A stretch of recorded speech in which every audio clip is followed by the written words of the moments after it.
हरे कृष्ण समस्त को इस्कॉन मंगलोर तरफ 18 दिनिया भगवत गीता क्लास रे आपण समस्त को बहुत बहुत शुभेच्छा।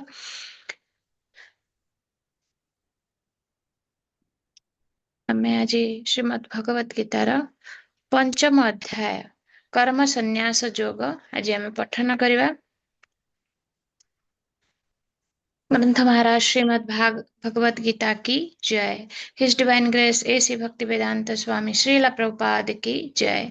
श्रीला गुरु महाराज की जय। उपस्थित समस्त भक्त वृंद की जय। श्री श्री राधा गोविंद की जय।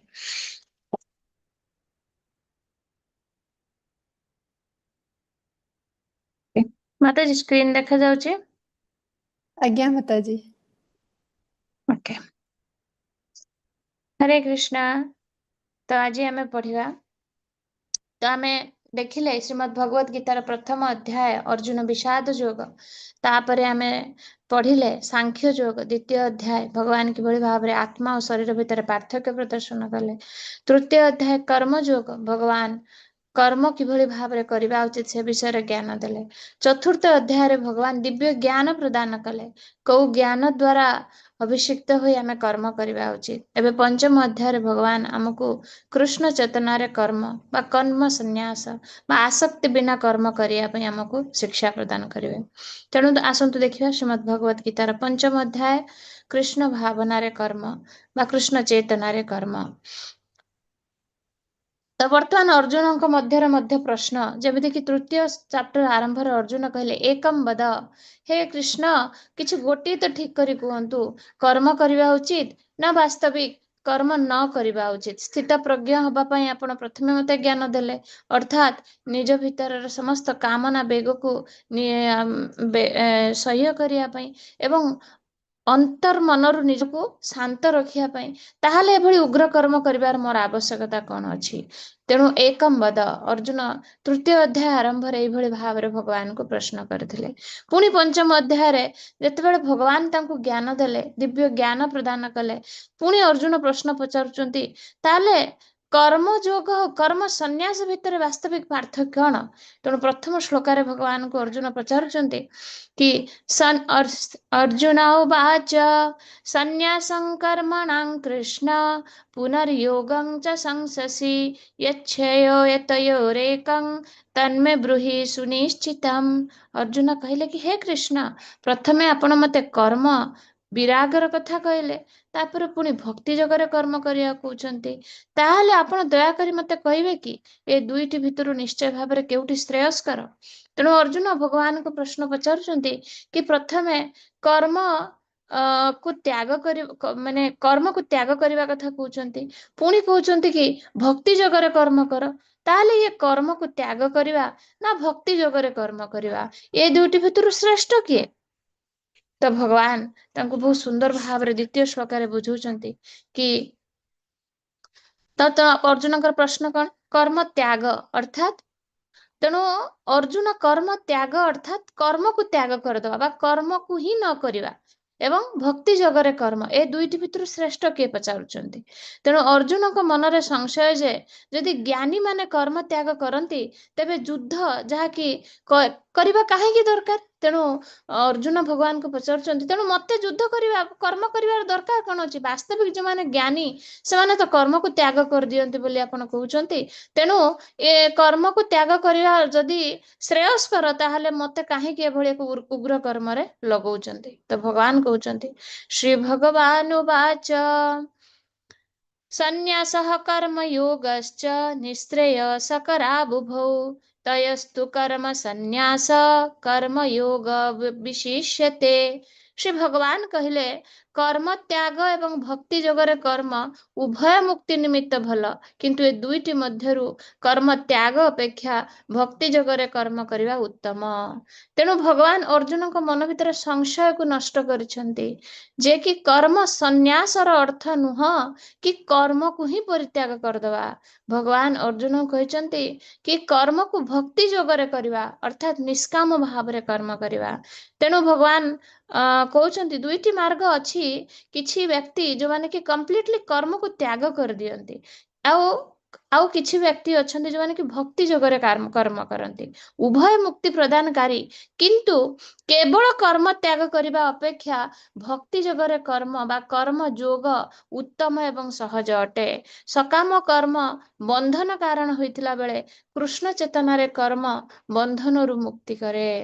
ତେଣୁ ଭଗବାନ କହିଛନ୍ତି ଭଗବାନ ବହୁ ସରଳ ଭାବରେ ଏବଂ ସଠିକ ତୟସ୍ତୁ କର୍ମ ସନ୍ନ୍ୟାସ କର୍ମ ଯୋଗ ବିଶିଷ୍ୟତେ। ଭଗବାନ କହିଛନ୍ତି କି don't ରିନାଉନ୍ସ your work.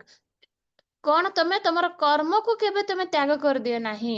The fruit of the work you just renounce, ଅର୍ଥାତ୍ କର୍ମର ଫଳକୁ ତମେ ତ୍ୟାଗ କର। ତେଣୁ କର୍ମ ସନ୍ନ୍ୟାସର ଅର୍ଥ ଭଗବାନ ଏଇଆ ବୁଝିବାକୁ ଯାଇଛନ୍ତି କି କର୍ମକୁ ତ୍ୟାଗ କର ନାହିଁ, କର୍ମର ଫଳକୁ ତ୍ୟାଗ କର, ଅର୍ଥାତ୍ ନିଷ୍କାମ ଭାବରେ କର୍ମ କର ବା ଭକ୍ତି ଯୋଗରେ କର୍ମ କର।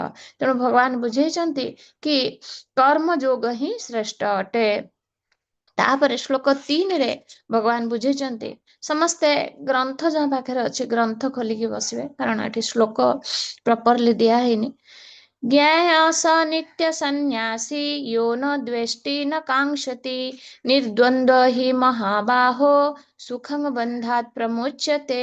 ତେଣୁ ଭଗବାନ କହୁଛନ୍ତି କି ଯିଏ ତାର କର୍ମ, ତେଣୁ ବାସ୍ତବିକ ଜ୍ଞାନୀ କିଏ? ଭଗବାନ କହୁଛନ୍ତି କିଏ, କାହାକୁ ତାହେଲେ ଆମେ କର୍ମ ସନ୍ନ୍ୟାସୀ ବୋଲି କହିବା? ତେଣୁ ଭଗବାନ ଯୋଉ ଉତ୍ତର ଦେଲେ, କର୍ମ ତ୍ୟାଗ ଭକ୍ତି ଯୋଗରେ କର୍ମରେ ଭିତରୁ କର୍ମ ତ୍ୟାଗ ଅପେକ୍ଷା ଭକ୍ତି ଯୋଗରେ କର୍ମ କରିବା ଅତ୍ୟନ୍ତ ଶ୍ରେୟସ୍କର, ଦ୍ୱିତୀୟ ଶ୍ଲୋକରେ କହିଲେ। ତୃତୀୟ ଶ୍ଲୋକରେ ଭଗବାନ ବୁଝଉଛନ୍ତି କି ବାସ୍ତବିକ କିଏ ସେ କର୍ମକୁ ତ୍ୟାଗ କରିପାରିବ? ନା ଯିଏ ଉପଯୁକ୍ତ ଦିବ୍ୟ ଜ୍ଞାନ ଦ୍ୱାରା ଯାହାର ଅଜ୍ଞାନ ରୂପକ ଅନ୍ଧକାର ପୂର୍ଣ୍ଣ ଦଗ୍ଧୀଭୂତ ହେଇଯାଇଥିବ। ସେଥିପାଇଁ ସେକେଣ୍ଡ ଚାପ୍ଟରର ଫୋର୍ଥ ଚାପ୍ଟର ଲାଷ୍ଟ ଶ୍ଲୋକରେ ଭଗବାନ କହିଛନ୍ତି କଣ କହିଛନ୍ତି କି ତସ୍ମାଦ୍ ଅଜ୍ଞାନ ସମ୍ଭୂତଂ ହୃତ୍ସ୍ଥଂ ଜ୍ଞାନାସିନାତ୍ମନ ଛିତ୍ତ୍ୱେନ ସଂଶୟଂ ಯೋಗ ଉତ୍ତିଷ୍ଠ ଉତ୍ତିଷ୍ଠ ଭାରତ। ଫୋର୍ଥ ଚାପ୍ଟରର ଲାଷ୍ଟରେ ଭଗବାନ କହିଛନ୍ତି କି ତେଣୁ ତୁମେ ଅଜ୍ଞାନତା ଦ୍ୱାରା ତମ ହୃଦୟରେ ଯୋଉ ସଂଶୟ ଉପୁଜିଛି ତାକୁ ଜ୍ଞାନ ରୂପକ ଖଣ୍ଡା ଦ୍ୱାରା ତାକୁ ତୁମେ କଣ କର, ଛିନ୍ନ କର। ଏବଂ ତା ପୂର୍ବରୁ ମଧ୍ୟ ଭଗବାନ କହିଛନ୍ତି କି ଜ୍ଞାନାଗ୍ନି ସର୍ବକର୍ମାଣି ଭସ୍ମସାତ୍ କୁରୁତେ ତଥା। 37 ଶ୍ଲୋକରେ ଫୋର୍ଥ ଚାପ୍ଟର କହିଛନ୍ତି ଭଗବାନ କି ଜ୍ଞାନ ରୂପକ ଅଗ୍ନି ଦ୍ୱାରା ଭୌତିକ କର୍ମର ପ୍ରତିକ୍ରିୟାକୁ ତୁମେ ନଷ୍ଟ କର। ତେଣୁ ଭଗବାନ ଏଇ ଇମିଡିଏଟ ପଞ୍ଚମ ଚାପ୍ଟର, ଯେହେତୁ ଫୋର୍ଥ ଚାପ୍ଟରରେ ଭଗବାନ ଦିବ୍ୟ ଜ୍ଞାନକୁ ପ୍ରଦାନ କରିଛନ୍ତି, ଫିଫ୍ଥ ଚାପ୍ଟର ଇମିଡିଏଟ ଭଗବାନ ବର୍ଣ୍ଣନା କରିଛନ୍ତି କି ବାସ୍ତବିକ କୋଉ ବ୍ୟକ୍ତି ସିଏ କର୍ମ ସନ୍ନ୍ୟାସ ହେଇପାରିବ ନା ଯାହା ଭିତରେ ଦିବ୍ୟ ଜ୍ଞାନ ଥିବ, ଅର୍ଥାତ୍ କର୍ମ ଯୋଗର ଜ୍ଞାନ ଯାହା ପାଖରେ ଥିବ ସେ ହିଁ କର୍ମ ସନ୍ନ୍ୟାସ ଯୋଗକୁ ଆଚରଣ କରିପାରିବ। ନହେଲେ ପ୍ରଥମ ପ୍ରଶ୍ନ ମନରେ ଆସିବ କି ସଂସାରରେ ମୁଁ ଯଦି କର୍ମ କରିବି କିନ୍ତୁ ଫଳ ଆଶା ନ ରଖିବି, then why I will do my work? ମତେ କାମ କରିବା ପାଇଁ ପ୍ରେରଣା କାହିଁକି ମିଳିବ? ମୁଁ ଯଦି ଫଳ ହିଁ ଆଶା ନ ରଖିବି ତାହେଲେ ମୁଁ କାମ କରିବା ପାଇଁ ମତେ ଇଚ୍ଛା କେମିତି ହବ? ତେଣୁ ସେଇ ଯେତେବେଳେ ଜଣେ ଦିବ୍ୟ ଜ୍ଞାନ ଦ୍ୱାରା ଉଦ୍ଭାସିତ ହବ ଯିଏ, ସିଏ ହିଁ କଣ କରିପାରିବ ନା କର୍ମ ସନ୍ନ୍ୟାସ କରିପାରିବ ବା କର୍ମ ଯୋଗ କରିପାରିବ। ନହେଲେ ସେ କାମ କଣ ହେଇଯିବ ନା ସକାମ କର୍ମ ହେଇଯିବ। ତେଣୁ ଭଗବାନ କଣ କହିଛନ୍ତି ତୃତୀୟ ଶ୍ଲୋକରେ ଦେଖିବା, ଯେ କି ଭଗବାନ କହିଛନ୍ତି ତେଣୁ ସନ୍ନ୍ୟାସୀ କିଏ ନା ଜ୍ଞେୟ ସ ନିତ୍ୟ ସନ୍ନ୍ୟାସୀ ୟୋ ନ ଦ୍ୱେଷ୍ଟି ନ କାଂକ୍ଷତି ନିର୍ଦ୍ୱନ୍ଦ୍ୱ ହି ମହାବାହୋ ସୁଖଂ ବନ୍ଧାତ୍ ପ୍ରମୋଚ୍ୟତେ।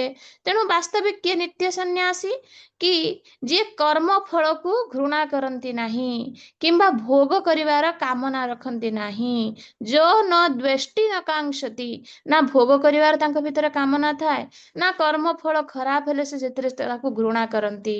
ଏବଂ କଣ ନା ସେ ହିଁ ସର୍ବଦା ସନ୍ନ୍ୟାସୀ ବୋଲି ବୁଝିବାକୁ ପଡିବ। ହେ ମହାବାହୁ ଅର୍ଜୁନ, ସବୁ ପ୍ରକାର ଦ୍ୱନ୍ଦ୍ୱ ମୋହରୁ ମୁକ୍ତ ହୋଇ ଏ ପ୍ରକାର ବ୍ୟକ୍ତି ସହଜରେ ଭୌତିକ ବନ୍ଧନରୁ ମୁକ୍ତ ହୋଇଯାଏ ଏବଂ ସେ ସମ୍ପୂର୍ଣ୍ଣ ରୂପେ ମୁକ୍ତ ଅଟେ। ତେଣୁ ଯିଏ କର୍ମ ଫଳ ଭୋଗ କରିବାର କାମନା ରଖନ୍ତି ନାହିଁ, ଯିଏ ସମସ୍ତ ପ୍ରକାର ଦ୍ୱନ୍ଦ୍ୱରୁ ଯେପରିକି ସୁଖ ଦୁଃଖ ଲାଭ କ୍ଷତି ଜୟ ପରାଜୟ ସବୁ ପ୍ରକାର ଦ୍ୱନ୍ଦ୍ୱରୁ ଯିଏ ମୁକ୍ତ, ସେ ହିଁ ବାସ୍ତବିକ ନିତ୍ୟ ସନ୍ନ୍ୟାସୀ। ଏହିପରି ବ୍ୟକ୍ତି ସହଜରେ ଭୌତିକ ବନ୍ଧନରୁ ମୁକ୍ତ ହୋଇପାରନ୍ତି। କୁହନ୍ତି। ତେଣୁ ଭଗବାନ କହିଛନ୍ତି କି କର୍ମ ତ ତୁମେ କରିବ, କିନ୍ତୁ ଯଦି କର୍ମର ଫଳ ପ୍ରତି ତୁମେ ଆସକ୍ତି ନ ରଖିବ, ନା କେତେବେଳେ ତୁମେ ନ ରଖିବ, ନା ଯେତେବେଳେ କର୍ମ ଫଳ ଭଲ ହେଲେ ତୁମେ ବହୁତ ଖୁସି ନ ହେଇଯିବ, ଆଉ ଖରାପ ହେଲେ ତାକୁ ତୁମେ ଘୃଣା ନ କରିବ, କିମ୍ବା ତାକୁ ଭୋଗ କରିବାର ଆଶା ରଖିବ ନାହିଁ, କିମ୍ବା ତାକୁ କଣ ନା ତା ଦ୍ଵାରା, ଯେମିତି କି ଭଗବାନ ଅର୍ଜୁନକୁ ଏଥିପାଇଁ ଯୁଦ୍ଧ କରିବାକୁ କହୁନାହାନ୍ତି କି ତୁମେ ଜିତିଗଲେ ପୁରା ହସ୍ତିନାପୁର ରାଜା ହେଇଯିବ, ଏସ୍ ଆରାମ କରିବ, ତୁମେ ଆନନ୍ଦରେ ରହିବ, ସାମ୍ରାଜ୍ୟ ବିସ୍ତାର କରିବ, ସେଥିପାଇଁ ନୁହେଁ। ଭଗବାନ ଏହା ଏଥିପାଇଁ କହୁଛନ୍ତି କଣ ନା ଧର୍ମ ସଂସ୍ଥାପନା କରିବା ପାଇଁ ଭଗବାନ ଅର୍ଜୁନକୁ ଯୁଦ୍ଧ କରିବା ପାଇଁ କହୁଛନ୍ତି।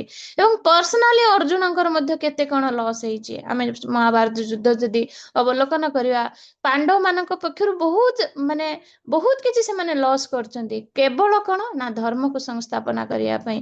ତେଣୁ ଯେ ବ୍ୟକ୍ତି ଫଳ ଅର୍ଥାତ୍ ସୁଖ ଦୁଃଖ ଲାଭ କ୍ଷୟ ଜୟ ପରାଜୟ କୌଣସି ବି ଦ୍ୱନ୍ଦ୍ୱରେ ଯେ ବିଚଳିତ ହୁଅନ୍ତି ନାହିଁ ଏବଂ କର୍ତ୍ତବ୍ୟ ପାଇଁ କର୍ମ କରନ୍ତି, ବାସ୍ତବିକ ସିଏ ହଉଛନ୍ତି କଣ ନା କର୍ମଯୋଗୀ ବା କର୍ମ ସନ୍ନ୍ୟାସୀ, ଅର୍ଥାତ୍ କର୍ମର ଫଳ ପ୍ରତି ସିଏ ହଉଛନ୍ତି ପୂର୍ଣ୍ଣ ସନ୍ନ୍ୟାସ।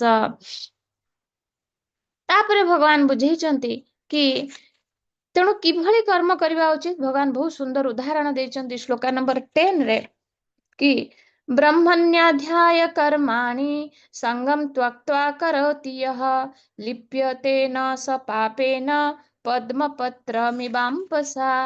କେମିତି? ତେଣୁ ଲିପ୍ୟତେ ନ ସ ପାପେନ ପଦ୍ମପତ୍ରମିବାମ୍ବସା, ଅର୍ଥାତ୍ ଯେଉଁ ବ୍ୟକ୍ତି ନିଜର ସମସ୍ତ କର୍ମର ଫଳକୁ ପରମେଶ୍ୱରକୁ ଅର୍ପଣ କରି ଅନାସକ୍ତ ଭାବରେ କର୍ମ କରେ ଏବଂ ସେ ପାପ କର୍ମର ପ୍ରତିକ୍ରିୟାରେ ଲିପ୍ତ ହୁଅନ୍ତି ନାହିଁ, ଯେଭଳି ପଦ୍ମପତ୍ର ଜଳ ମଧ୍ୟରେ ଥାଇ ସୁଦ୍ଧା ଜଳ ତାକୁ ସ୍ପର୍ଶ କରେ ନାହିଁ। ତେଣୁ ଭଗବାନ କେତେ ସୁନ୍ଦର ଉଦାହରଣ ଦେଇଛନ୍ତି। ପଦ୍ମପତ୍ର ପାଣି ଭିତରେ ପୁରା ରହୁଛି, କିନ୍ତୁ ତା ଉପରେ କଣ ନା ତାକୁ ପାଣି ସ୍ପର୍ଶ କରିପାରେ ନାହିଁ। ଠିକ ସେଇଭଳି ଜଣେ କର୍ମ ସନ୍ନ୍ୟାସ ବ୍ୟକ୍ତି, ସେ ବାହ୍ୟ ଦୃଷ୍ଟିକୋଣରୁ ସବୁ ପ୍ରକାର କର୍ମ କରୁଥିବ, ସବୁ ପ୍ରକାର କର୍ତ୍ତବ୍ୟ କରୁଥିବ, ସବୁ କିଛି କରୁଥିଲା ଭଳି ଦେଖାଯାଉଥିଲେ ମଧ୍ୟ ଅନ୍ତଃକରଣରୁ ଯଦି ତାହାର ଆସକ୍ତିରୁ ସେ ପୂର୍ଣ୍ଣ ରୂପେ ନିବୃତ୍ତ ଥିବ, ତାହାକୁ ହିଁ ବାସ୍ତବିକ କର୍ମ ସନ୍ନ୍ୟାସ ବୋଲି କୁହାଯାଏ। ତେଣୁ ଶ୍ରୀମଦ୍ ଭଗବତ ଗୀତା କୁ ଆଜି ପର୍ଯ୍ୟନ୍ତ ରିସର୍ଚ୍ଚ ଚାଲିଛି, ତାହା ଉପରେ ବୁଝିବା, ଭଗବାନ ଯୋଉ ଜ୍ଞାନ ଦେଇଛନ୍ତି ତାହା ଅତ୍ୟନ୍ତ ଗୁହ୍ୟ ଜ୍ଞାନ, କାରଣ ଏହାକୁ ଜୀବନରେ ପାଳନ କରିବା ଅତ୍ୟଧିକ କଷ୍ଟ। କର୍ମ କରିବା ଆଉ ତାର ଆସକ୍ତିରୁ ପୂର୍ଣ୍ଣ ନିବୃତ୍ତ ରହିବା ବାସ୍ତବିକ ସତରେ ତାହାକୁ ଯୁକ୍ତ ବୈରାଗ୍ୟ ବୋଲି କୁହାଯାଏ। କିନ୍ତୁ ଯେତେବେଳେ ଆମେ ଭଗବତ ଗୀତାର ଜ୍ଞାନକୁ ଅଳ୍ପ କିଛି ମାତ୍ରାରେ ବି ଯଦି ଆମ ଜୀବନ ଶୈଳୀରେ ଆମେ ଲଗେଇବା ପାଇଁ ଚାହିଁବା, ତାହେଲେ ନିଶ୍ଚିତ ଭାବରେ, ବିକଜ ଯେତେବେଳେ ହ୍ୟାପିନେସ୍ ଆସେ we can but when ଯେତେବେଳେ ଡିଷ୍ଟ୍ରେସ୍ ଆସେ we can't, ଆମେ ତାକୁ ମେଣ୍ଟେନ କରିପାରେ ନାହିଁ। ତେଣୁ ସେଭଳି ପରିସ୍ଥିତିରେ କଣ କରିବ ନା ଭଗବତ ଗୀତାର ଜ୍ଞାନ ଆମକୁ କଣ କରିବ ନା ବିଚଳିତ ହବାରୁ ଆମକୁ ନିବୃତ୍ତ କରିବ। ସେଥିପାଇଁ ଭଗବାନ କହିଛନ୍ତି କି ଯିଏ କର୍ମ ଫଳକୁ ଭଗବାନଙ୍କୁ ଅର୍ପଣ କରି ଅନାସକ୍ତ ଭାବରେ କର୍ମ କରେ, ସିଏ କେବେ ପାପ କର୍ମ ଫଳକୁ ପ୍ରତିକ୍ରିୟାକୁ ଭୋଗ କରେ ନାହିଁ। ଯଦି ତମେ ନିଜକୁ କର୍ତ୍ତା ବୋଲି ଭାବିବ, ତାହେଲେ ସିନା ତମକୁ କଣ ହବ ନା କର୍ମର ପ୍ରତିକ୍ରିୟା ଲାଗୁ ହବ। ଯଦି ନିଜକୁ ନିମିତ୍ତ ମାତ୍ର ବୋଲି ଭାବିବ, ତାହେଲେ ସେ କର୍ମର ପ୍ରତିକ୍ରିୟା ତମକୁ ଲାଗୁ ହବ ନାହିଁ। ସେଥିପାଇଁ କଣ ନା କର୍ତ୍ତା ଭାବର ଅଭାବ, ଅର୍ଥାତ୍ ଦିବ୍ୟ ଚେତନାରେ। ତେଣୁ କିଏ ଏ ଭାବନାକୁ ଉଦ୍ରେକ କରିପାରିବ ନା ଯାହା ପାଖରେ ଦିବ୍ୟ ଜ୍ଞାନ ଥିବ। ସେଥିପାଇଁ ଭଗବାନ ଲାଷ୍ଟ ଶ୍ଲୋକରେ କଣ କହିଛନ୍ତି, ଯଜ୍ଞାର୍ଥାତ୍ କର୍ମଣୋ ଅନ୍ୟତ୍ର ଲୋକୟଂ କର୍ମ ବନ୍ଧନ। ସେଥିପାଇଁ କର୍ମ ତମେ କେମିତି କରିବା ଉଚିତ ନା ଯଜ୍ଞ ପୁରୁଷ ବିଷ୍ଣୁକୁ ସନ୍ତୁଷ୍ଟ କରିବା ପାଇଁ କର୍ମ କରିବା ଉଚିତ। କାହିଁକି ନା ଯଦି ନିଜ ଇନ୍ଦ୍ରିୟକୁ ସନ୍ତୁଷ୍ଟ କରିବା ପାଇଁ ତମେ କର୍ମ କଲ, ତାହା କଣ ହେଇଯାଉଛି ନା ତାହା ହଉଛି କର୍ମ ବନ୍ଧନ ସୃଷ୍ଟି କରୁଛି।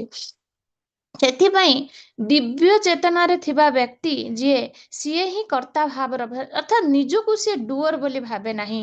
ସିଏ ଭାବେ କଣ I M instrument in the hand of, ଭଗବାନଙ୍କ ହାତରେ ମୁଁ ହଉଛି ଗୋଟେ ଇନଷ୍ଟ୍ରୁମେଣ୍ଟ। ସେ ନିଜକୁ ଇନଷ୍ଟ୍ରୁମେଣ୍ଟ ବୋଲି ଭାବେ, ସେ କେବେ ନିଜକୁ କର୍ତ୍ତା ବୋଲି ଭାବେ ନାହିଁ। କିନ୍ତୁ ମାୟା ଆମକୁ କଣ ଦ ଇଲ୍ୟୁଜନ ଅଫ ମାୟା, ଅର୍ଥାତ୍ ମାୟା ଆମକୁ ଏହା ଦର୍ଶାଏ କି ମୁଁ ହଉଛି ଡୁଅର। ତ ସେଥିପାଇଁ ଯେତେବେଳେ ଆମେ ନିଜକୁ କର୍ତ୍ତା ବୋଲି ଭାବେ, ସେତେବେଳେ ଆମକୁ ଏନଜୟର ବୋଲି ଭାବେ, ହଁ ନା, ସେତେବେଳେ ଆମେ ତାକୁ ଭୋଗ କରିବା ବୋଲି ଭାବେ। କିନ୍ତୁ ଯେତେବେଳେ ମୁଁ डुअर ही नुहे अर्थात मु कर्ता नुहे ताले मु एन्जॉयर केमिति हेबी हाँ ना तो तेणु ଯେତେବେଳେ ଏଇ ଭାବନା ଆମ ଭିତରେ ରହିବ କି ମୁଁ କର୍ତ୍ତା ନୁହଁ କର୍ତ୍ତା ହଉଛନ୍ତି ଭଗବାନ ସେତେବେଳେ ଆମ ଭିତରେ ଏନ୍ଜୟିଂ ପ୍ରୋପେନ୍ସିଟି ମଧ୍ୟ କମିଯିବ ତେଣୁ କଣ ବର୍ଣ୍ଣନା କରାଯାଇଛି ଦିବ୍ୟ ଚେତନାରେ ଥିବା ବ୍ୟକ୍ତି ସବୁ କିଛି କରୁଥିଲେ ମଧ୍ୟ ଜାଣନ୍ତି ଯେ ସେ ପ୍ରକୃତରେ କିଛି କରୁନାହାନ୍ତି ଯେମିତି କି ୟା ପୂର୍ବ ଶ୍ଲୋକରେ ଆମେ ଦେଖିବା ଲାଇକ୍ 8 and 9 ଶ୍ଲୋକ ଆପଣ ଦେଖନ୍ତୁ କଣ ଲେଖା ହେଇଛି ଯେ ଦିବ୍ୟ ଚେତନାରେ ଅଛନ୍ତି ସେ ଦେଖୁଥିଲେ ଶୁଣୁଥିଲେ ସ୍ପର୍ଶ କରୁଥିଲେ ଆଘ୍ରାଣ କରୁଥିଲେ ଭୋଜନ କରୁଥିଲେ ଗମନ କରୁଥିଲେ ଶୟନ କରୁଥିଲେ ଶ୍ୱାସ ପ୍ରଶ୍ୱାସ ନେଉଥିଲେ ଏକଥା ଭଲ ରକମ ଜାଣେ ଯେ ସେ ପ୍ରକୃତରେ କିଛି କରୁନାହାନ୍ତି ସେ ଏକଥା ଭଲ ରକମ ଜାଣେ ଯେ ସେ ଯେତେବେଳେ ଯାହା କହୁଛି କିଛି ଗ୍ରହଣ କରୁଛି ବା କିଛି ତ୍ୟାଗ କରୁଛି ଚକ୍ଷୁ ଖୋଲୁଛି ବା ବନ୍ଦ କରୁଛି ସେତେବେଳେ ଜଡେନ୍ଦ୍ରିୟ ଗୁଡିକ ଇନ୍ଦ୍ରିୟ ଭୋଗ୍ୟ ବିଷୟବସ୍ତୁରେ ହିଁ କେବଳ ଲାଗିଛନ୍ତି କିନ୍ତୁ ସେ ସବୁରୁ ଅଲଗା ତେଣୁ ଭଗବାନ ବହୁତ ସୁନ୍ଦର ଭାବରେ ବୁଝେଇଛନ୍ତି କି ସେ ଜାଣେ ଯେ ବାସ୍ତବିକ ସେ ଇନ୍ଦ୍ରିୟ ମାନଙ୍କ ଦ୍ଵାରା ସିଏ ଦେଖୁଛି ଯେମିତି କି ମୁଁ ଦେଖୁଛି ନୁହେଁ ମୁଁ ମୋ ଆଖି ଦ୍ଵାରା ଦେଖୁଛି ମୁଁ କାନ ଦ୍ଵାରା ଶୁଣୁଛି ମୋ ହାତ ଦ୍ଵାରା ଖାଉଛି ମୋ ପାଦ ଦ୍ଵାରା ଯାଉଛି ତେଣୁ ମୁଁ ଅଲଗା ଆଉ ଯିବା ହଉଛି ମୁଁ ତେଣୁ ମୁଁ ହଉଛି କ୍ରିୟା ଯୋଉ କ୍ରିୟା କରୁଛି ମୁଁ କାହା ଦ୍ଵାରା କ୍ରିୟା କରୁଛି ନା ମୋର ଅଙ୍ଗ ଦ୍ଵାରା କ୍ରିୟା କରୁଛି ତେଣୁ ଯେତେବେଳେ ନିଜକୁ ଏସବୁରୁ ଆମେ ଅଲଗା କରିକି ଦେଖିବା ସେତେବେଳେ ଆମେ ବାସ୍ତବିକ ବୁଝିପାରିବା କି ମୁଁ ହଉଛି ଅଲଗା ଆଉ ଏସବୁ କ୍ରିୟା ହଉଛି ଅଲଗା ତେଣୁ ଯିଏ ଜାଣନ୍ତି ଯେ କେବଳ ଇନ୍ଦ୍ରିୟ ଗୁଡିକ ତାଙ୍କର ବିଷୟବସ୍ତୁ ସହିତ କାର୍ଯ୍ୟ କରୁଛି ସେ ଆତ୍ମା କେବଳ ଜଣେ ଦର୍ଶକ ଅଟେ ତେଣୁ ସେତେବେଳେ ହିଁ ସେ ବୁଝିପାରିବ କି we are not the body we are the soul ତେଣୁ ମୁଁ ହଉଛି କିଏ ନା ମୁଁ ହଉଛି ବାସ୍ତବିକ ଆତ୍ମା କିନ୍ତୁ ଏ ଶରୀର ହଉଛି ମୋ ଠାରୁ ଅଲଗା ତେଣୁ ଭଗବାନ ପୁଣି ବର୍ଣ୍ଣନା କରିଛନ୍ତି କି ନବଦ୍ୱାର ବିଶିଷ୍ଟ ଶରୀରରେ ଏହା ଶରୀର ହଉଛି ଏକ ଶ୍ଲୋକା ନମ୍ବର 13 କି ସର୍ବକର୍ମାଣି ମନସା ସନ୍ନ୍ୟାସ୍ୟସ୍ତେ ସୁଖଂ ବସି ନବଦ୍ୱାରେ ପୁରେ ଦେହି ନୈବ କୁର୍ବନ୍ କାରୟନ୍ ଯେତେବେଳେ ଦେହି ତାର ପ୍ରକୃତିକୁ ସଂଯତ କରେ ଏବଂ ମାନସିକ ସ୍ତରରେ କର୍ମ ତ୍ୟାଗ କରେ ସେତେବେଳେ ସେ 9ଟି ଦ୍ୱାର ଥିବା ଏ ପୁରରେ କିଛି ନ କରି କିମ୍ବା କରିବାର କାରଣ ନ ହୋଇ ଆନନ୍ଦରେ ବାସ କରେ ତେଣୁ ଏ ଶରୀରକୁ ନବଦ୍ୱାର ବିଶିଷ୍ଟ ଏକ ପୁର ନଗର ବୋଲି କୁହାଯାଇଛି ତେଣୁ ଏହା ବର୍ଣ୍ଣନା କରାଯାଇଛି ଯେତେବେଳେ ଦେହି ବା ଆତ୍ମା ନିଜକୁ ପ୍ରକୃତରେ ସଂଯତ କରେ ସେ ମାନସିକ ସ୍ତରରେ ସମସ୍ତ କର୍ମ ତ୍ୟାଗ କରେ ସେ ଏହି ଶରୀରରେ ଆନନ୍ଦରେ ବାସ କରେ ସେ ନିଜେ କିଛି କରେ ନାହିଁ କିମ୍ବା କାହାକୁ କିଛି କରିବାରେ ବାଧା କରେ ନାହିଁ ଅର୍ଥାତ୍ ବହୁତ ସୁନ୍ଦର ଲେସନ ଲେଖା ହେଇଛି ଶିକ୍ଷା କଣ ଏଠୁ ଶିକ୍ଷା କଣ ନା ଆମେ ଶରୀର ନୁହେଁ ଏ ଶରୀରର ମାଲିକ ମଧ୍ୟ ନୁହେଁ କେବଳ ବାସିନ୍ଦା ସଚ ବ୍ୟୁଟିଫୁଲ ସେଣ୍ଟେନ୍ସ ମତେ ବହୁତ ବଢିଆ ଲାଗିଲା କି ଆମେ ନା ଏ ଶରୀର ନା ଏ ଶରୀରର ମାଲିକ ବାସ୍ ଯେମିତି କି ରେଣ୍ଟେଡ କାର ଆମେ କିଛି ସମୟ ପାଇଁ ରେଣ୍ଟ ନେଇଥାଏ ଏବଂ ସେ ଗାଡିଟାକୁ ଆମେ ଚଲେଇକି ଗୋଟେ ସ୍ଥାନରୁ ଆଉ ଗୋଟେ ସ୍ଥାନକୁ ଯାଏ ଏବଂ ଆମେ ବି ଚଲାଏନି ପରମାତ୍ମାଙ୍କ ନିର୍ଦ୍ଦେଶରେ ସବୁ କିଛି ଚାଲେ ଏବଂ ଏବଂ ତାପରେ ଯେତେବେଳେ ଆମେ ଡେଷ୍ଟିନେସନରେ ପହଞ୍ଚିଯାଏ ଗାଡିଟା ଆମଠୁ ନେଇ ନିଆଯାଏ ତ ଠିକ ସେଇଭଳି ଭାବରେ ନା ଆମେ ଶରୀର ନା ଏ ଶରୀରର ମାଲିକ କେବଳ ହଉଛି ଆମେ ବାସିନ୍ଦା ଯେତେବେଳେ ଏଇ ଭାବନା ଆମ ଭିତରେ ଆସିବ ସେତେବେଳେ ହିଁ ଆମେ ଏଇ ଯୋଉ ଆସକ୍ତି ଶରୀର ଏବଂ ଶରୀର ସହିତ ଥିବା ସମ୍ବନ୍ଧ ଶରୀର ସହିତ ଥିବା ବିଭିନ୍ନ ପ୍ରକାର ବସ୍ତୁ ବ୍ୟକ୍ତି ଜିନିଷ ପ୍ରତ୍ୟେକ ଜିନିଷରୁ କଣ ନା ପଦ୍ମପତ୍ର ମିବାମ୍ବସି ଅର୍ଥାତ୍ ଶରୀର ଭିତରେ ରହି ମଧ୍ୟ ତାଠାରୁ ଆସକ୍ତିରୁ ଦୂରରେ ଶରୀର ସହିତ ସମ୍ବନ୍ଧ ବ୍ୟକ୍ତି ମାନଙ୍କ ଠାରୁ ମଧ୍ୟ ଆସକ୍ତିରୁ ଦୂରରେ ଆମେ ରହିପାରିବା ବଟ୍ ଯେତେ ଇଜି ଆମେ ୟାକୁ ପଢୁଛେ ସେତେ ଡିଫିକଲ୍ଟ ହଉଛି ଏ କନସେପ୍ଟକୁ ଆମେ ନିଜ କ୍ଷେତ୍ରରେ ଆମେ ଆପଣେଇବା କିନ୍ତୁ ଭଗବତ ଗୀତା ଆମକୁ ଏଇ ଜ୍ଞାନ ଦିଏ ଯିଏ ଏଇ ଜ୍ଞାନକୁ ଯେତେ ଡିଗ୍ରୀରେ ପ୍ରାପ୍ତ କରିପାରିବ ସିଏ ସେତେ ଆନନ୍ଦରେ ତାର ଭଗବାନ ଲେଖିଛନ୍ତି କି ଯିଏ ବାସ୍ତବିକ ଏଇ ତତ୍ଵକୁ ବୁଝିଯିବ ସେ ଶରୀର ଭିତରେ ବହୁ ଆନନ୍ଦରେ ବାସ କରିବ ଅର୍ଥାତ୍ ସେ ପ୍ରକାର ବ୍ୟକ୍ତିକୁ କଣ ନା ସ୍ଥିତ ପ୍ରଜ୍ଞ ବୋଲି କୁହାଯାଏ ବା ବ୍ରହ୍ମଭୂତ ଅବସ୍ଥା ବୋଲି କୁହାଯାଏ ଯୋଉ ଅବସ୍ଥାରେ କି ସେ ଶରୀର ସମ୍ବନ୍ଧୀୟ ସମସ୍ତ ପ୍ରକାର ଅସୁବିଧାରୁ ସିଏ କଣ ହେଇଯାଏ ନା ଉପରକୁ ଉଠିଯାଏ ତେଣୁ ତାପରେ ବର୍ଣ୍ଣନା କରାହେଇଛି କି ସକାମ କର୍ମୀ କେମିତି କର୍ମ କରନ୍ତି ଆଉ ଯୋଗୀ କେମିତି କର୍ମ କରନ୍ତି ଓକେ ସକାମ କର୍ମୀ ନିଜ ତୃପ୍ତି ପାଇଁ କାମ କରେ କିନ୍ତୁ କର୍ମଯୋଗୀ କାହିଁକି କାମ କରେ? ସକାମ କର୍ମୀ କଣ କରେ ନା ନିଜର ଇନ୍ଦ୍ରିୟକୁ ସନ୍ତୁଷ୍ଟ କରିବା ପାଇଁ ସେ କର୍ମ କରେ। କିନ୍ତୁ ବାସ୍ତବିକ ଯିଏ କର୍ମଯୋଗୀ, କେତେ ନମ୍ବର ଶ୍ଲୋକ?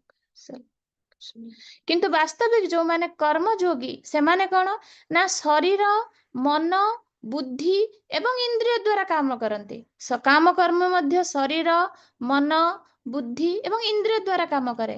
କିନ୍ତୁ ସକାମ କର୍ମୀର କର୍ମର ଲକ୍ଷ୍ୟ ହଉଛି ଟୁ ସେନ୍ସ ଏନ୍ଜୟମେଣ୍ଟ, ସେନ୍ସ ଗ୍ରାଟିଫିକେସନ।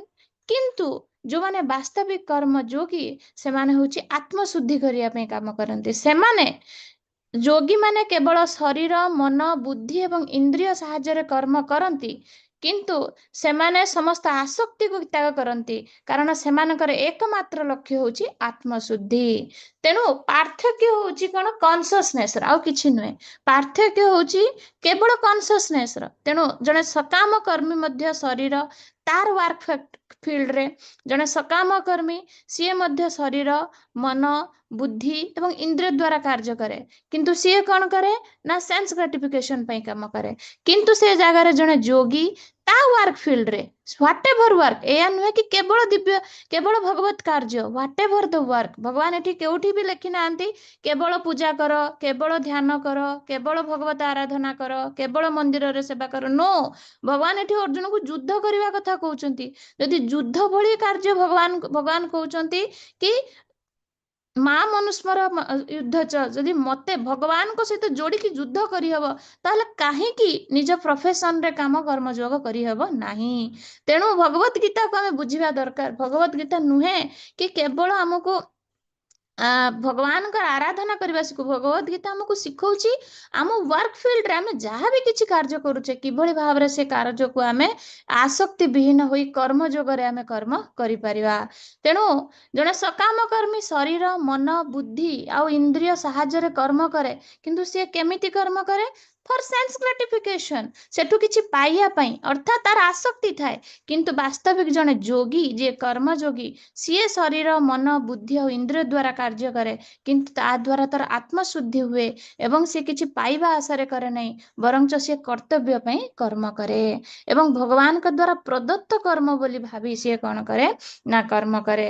ତେଣୁ ବର୍ତ୍ତମାନ ଦେଖିବା what is the difference between କର୍ମଯୋଗୀ ଏବଂ ସକାମ କର୍ମୀ, ଡିଟେଚ୍ଡ ସୋଲ ଆଣ୍ଡ ଆଟାଚ୍ଡ ସୋଲ।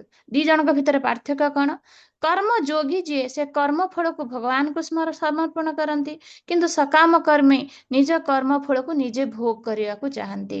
ତେଣୁ ଯିଏ କର୍ମ ଫଳକୁ ସମର୍ପଣ କରିଦିଏ, ଭଲ ହଉ ବା ଖରାପ ହଉ, ସେଥିରେ ସିଏ କଣ ଶାନ୍ତି ପ୍ରାପ୍ତ କରେ, ସେ ପୂର୍ଣ୍ଣ ଶାନ୍ତି ପ୍ରାପ୍ତ କରେ। କିନ୍ତୁ ସକାମ କର୍ମୀ ଯେହେତୁ ସିଏ କର୍ମ ଫଳକୁ ଭୋଗ କରିବା ପାଇଁ ଚାହେଁ, ସମଟାଇମ୍ସ ଫଳ ଭଲ ହୁଏ। ଏହା ନୁହେଁ କି ସବୁବେଳେ ପରିଶ୍ରମ କଲେ ପରିଶ୍ରମର ଫଳଟା ପଜିଟିଭ ହବ, ନୁହଁ। ସମଟାଇମ୍ସ ଇଟ୍ ମେ ଅଲସୋ ନେଗେଟିଭ। ତ ପଜିଟିଭ ଟାଇମରେ ଆମେ ବହୁତ ହ୍ୟାପି ହେଇଯାଏ, ଆଉ ନେଗେଟିଭ ଟାଇମରେ ବହୁତ ଡିଷ୍ଟ୍ରେସ୍ ହେଇଯାଏ। ତ ସେଥିପାଇଁ ଆମ ଭିତରେ ଏଂଜାଇଟି ଇସ୍ୟୁସ୍ ରୁହେ। ତେଣୁ କାମନା କାରଣରୁ ସର୍ବଦା ଆମେ ଅଶାନ୍ତ ରୁହନ୍ତି। ଏବଂ ଥାର୍ଡ ପଏଣ୍ଟରେ ବର୍ଣ୍ଣନା କରାହେଇଛି ଯେ କର୍ମଯୋଗୀ ଏଭଳି କର୍ମ କରି ସେ କଣ କରେ ନା ତା ବନ୍ଧନରୁ ସେ ମୁକ୍ତ ହେଇଯାଏ ଏବଂ ପରମ ପଦକୁ ପ୍ରାପ୍ତ କରେ। ସକାମ କର୍ମୀ କଣ କରେ? ଧୀରେ ଧୀରେ ଧୀରେ ଧୀରେ ତାର କର୍ମ ବନ୍ଧନକୁ ବଢାଏ ଏବଂ ଏଇଭଳି ଭାବରେ ସେ ଏଇ ଜଗତରେ ବାରମ୍ବାର ଜନ୍ମ ମୃତ୍ୟୁ ଚକ୍ରରେ ସେ ଘୁରି ବୁଲେ। ତେଣୁ କର୍ମ, ସକାମ କର୍ମ ଆଉ କର୍ମ ଯୋଗର ପାର୍ଥକ୍ୟ ଆମକୁ ବୁଝିବା ଦରକାର। କାହିଁକି ଭଗବାନ ବର୍ଣ୍ଣନା କରିଛନ୍ତି କି କୃଷ୍ଣ କାହିଁକି ଆମକୁ କର୍ମ ସନ୍ନ୍ୟାସ ଅର୍ଥାତ୍ କର୍ମ ଫଳକୁ ରିନାଉନ୍ସ କରିକି ଆମକୁ କର୍ମ କରିବା ଉଚିତ, ତାର ଅର୍ଥକୁ ଆମକୁ ବୁଝିବା ଉଚିତ। ତାପରେ ଭଗବାନ ଶ୍ଲୋକ ନମ୍ବର 18ରେ ବର୍ଣ୍ଣନା କରିଛନ୍ତି ବହୁତ ସୁନ୍ଦର କନସେପ୍ଟ କି ବାସ୍ତବିକ ଯିଏ ଜ୍ଞାନୀ ତାର ଦୃଷ୍ଟି କିଭଳି ଭାବରେ ହେଇଥାଏ। ଏପର୍ଯ୍ୟନ୍ତ ତମେ ଜାଣିଲେ କି ଆମେ କିଭଳି ଭାବରେ କର୍ମ କରିବା ଉଚିତ, କର୍ମର ଫଳକୁ ତ୍ୟାଗ କଲେ ବାସ୍ତବିକ କିଭଳି ବ୍ୟକ୍ତି ଶାନ୍ତି ପ୍ରାପ୍ତ କରେ, ଏବଂ ତାପରେ ଆମେ ଦେଖିବା ଯେ କି ବାସ୍ତବିକ ଦିବ୍ୟ ଜ୍ଞାନରେ ଯୁକ୍ତ ସେ ପ୍ରକାର ବ୍ୟକ୍ତିର ଦୃଷ୍ଟି କିଭଳି ଭାବରେ ହେଇଥାଏ। କଣ ନା ବିଦ୍ୟା ବିନୟ ସମ୍ପନ୍ନେ ବ୍ରହ୍ମଣେ ଗବିହସ୍ତିନି ସୁନୀଚୈବ ସ୍ୱପାକେ ଚ ପଣ୍ଡିତଃ ସମଦର୍ଶିନଃ। ଏକ ବିଦ୍ୱାନ ଏବଂ ବିନୟୀ ସାଧୁ ପ୍ରକୃତ ଜ୍ଞାନ ବଳରେ ଏକ ବ୍ରାହ୍ମଣ, ଗାଭୀ, ହସ୍ତି, କୁକୁର ଏବଂ କୁକୁର ମାଂସ ଭୋଜି ଚଣ୍ଡାଳ ଏ ସମସ୍ତଙ୍କୁ ସମଦୃଷ୍ଟିରେ ଦେଖେ। ତେଣୁ କଣ ପଣ୍ଡିତଃ ସମଦର୍ଶିନଃ ଅର୍ଥାତ୍ ବାସ୍ତବିକ ଯିଏ ପଣ୍ଡିତ ଅର୍ଥାତ୍ ଯାହା ଭିତରେ ଦିବ୍ୟ ଜ୍ଞାନ ଅଛି ସେ ସମସ୍ତଙ୍କ ଭିତରେ ଭଗବାନ ପରମାତ୍ମା ରୂପରେ ସ୍ଥିତ ରୂପରେ ସେ ସମସ୍ତଙ୍କ ହୃଦୟରେ ଦେଖିପାରେ। ସିଏ ଜଣେ ଗାଈ ହେଇଥାଉ ବା ଜଣେ ହସ୍ତି ହେଇଥାଉ, କୁକୁର ହେଇଥାଉ ବା ଚଣ୍ଡାଳ ହେଇଥାଉ, କୁକୁର ମାଂସ ଭୋଷି ଚଣ୍ଡାଳ ହେଇଥାଉ କିମ୍ବା ଜଣେ ସାଧୁ ବା ପଣ୍ଡିତ ହେଇଥାଉ, ସମସ୍ତଙ୍କ ଭିତରେ ସେ ଭଗବାନ ପରମାତ୍ମା ରୂପରେ ବିଦ୍ୟମାନ ଥିବାର ସିଏ ଦେଖେ।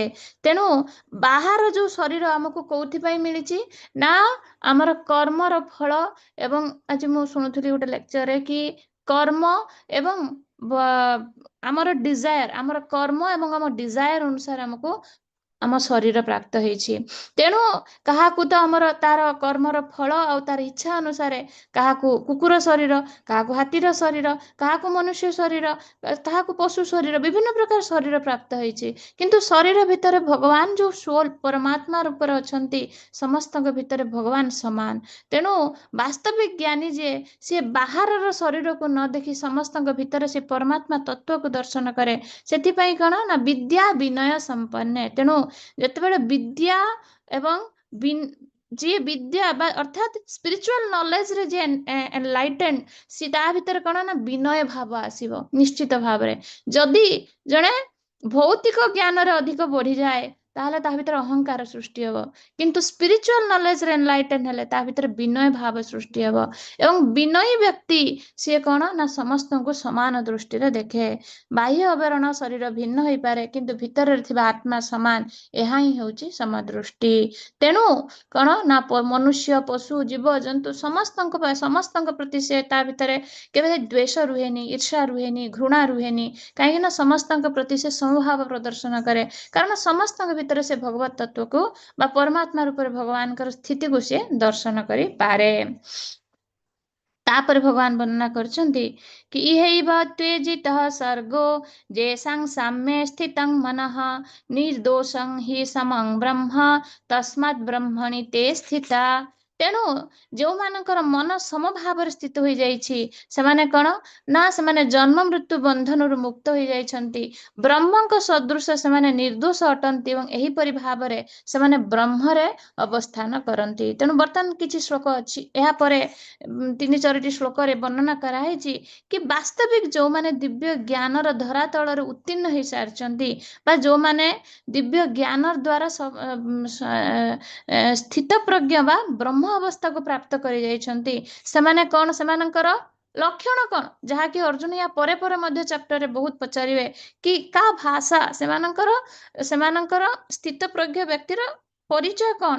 ତ ଭଗବାନ ଏଠି ମଧ୍ୟ ବର୍ଣ୍ଣନା କରିଛନ୍ତି କି ଯିଏ ଏଭଳି ସ୍ଥିତିରେ ପହଞ୍ଚି ଯାଇଛନ୍ତି ସିଏ ପ୍ରିୟ ପଦାର୍ଥ ପାଇଲେ ଅତ୍ୟଧିକ ଖୁସି ହୁଅନ୍ତିନି କି ଅପ୍ରିୟ ପଦାର୍ଥରେ ଦୁଃଖ ବା ଶୋକ କରନ୍ତି ନାହିଁ। ସେମାନଙ୍କର ବୁଦ୍ଧି ସ୍ଥିର ରୁହେ ଏବଂ ସେମାନେ ମୋହଯୁକ୍ତ ହୋଇ ଭଗବାନଙ୍କ ବିଜ୍ଞାନରେ ସ୍ଥିତ ରୁହନ୍ତି। ମୋହମୁକ୍ତ ହୋଇ ସେମାନେ ମୋହମୁକ୍ତ ହୋଇ ଭଗବାନଙ୍କ ବିଜ୍ଞାନରେ ସ୍ଥିତ ରୁହନ୍ତି।